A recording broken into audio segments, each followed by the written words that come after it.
when we go to the Bible, open up page 1, we come across the famous words which are, in the beginning, God created the heaven and the earth. This is the starting point of the Bible. Everything flows from that key verse. What does that establish for us in terms of our understanding of life? Yeah. I mean, a lot of things. But the first thing I would say is that there are answers to our questions.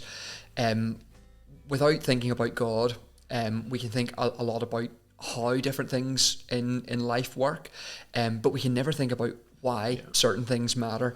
And I think that's something that our culture is crying out for a long time. People were just looking for ways to make themselves happy and to just enjoy themselves as best they could. And people are discovering that is a really empty and futile way to live life. What the Bible presents is answers to what we are, why we're here, and what lies ahead in our future.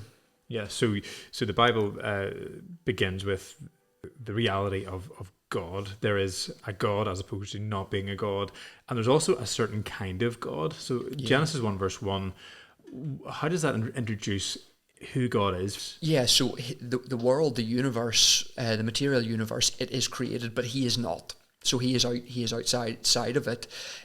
So he, if you like to use an analogy, he's like the chef. He's not part of the soup. He's not part of the created order. He's transcendent. He's above it all. He's outside of space, time, and matter. He transcends all of those things. So it's important that when we think about God, we understand first and foremost what kind of God we are speaking about. So the Bible doesn't present the notion of a pantheistic God that is part of the material order, but rather he is outside of all of that, having created all of that. He's also a personal God.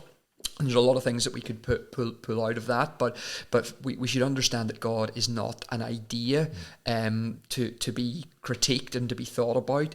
In that sense, or to aspire to, or like this sort of ideal that we're following. Exactly. Nor is he a list of properties to be studied. There is a sense in which those things are true, but much more than that, he is a person that we relate to, that we connect to. He is active in creation, and he remains active in sustaining and through his son Jesus, active in redeeming in his universe. So he is wanting to connect with the created order. In particular, he wants a relationship with human beings. So Christians believe there's the reality of God, the Creator, and that is he is a God who is in relationship with his creation.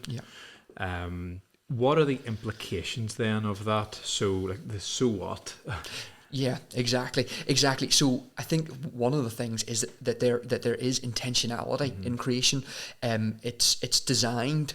So it's made in a certain way and for a certain purpose. So it's not just that we are made by God, but we are made for God. That's our highest purpose. That is the reason for which we were created, to glorify God and to enjoy his presence, his goodness, his grace in our lives forever. So there's rules to the game.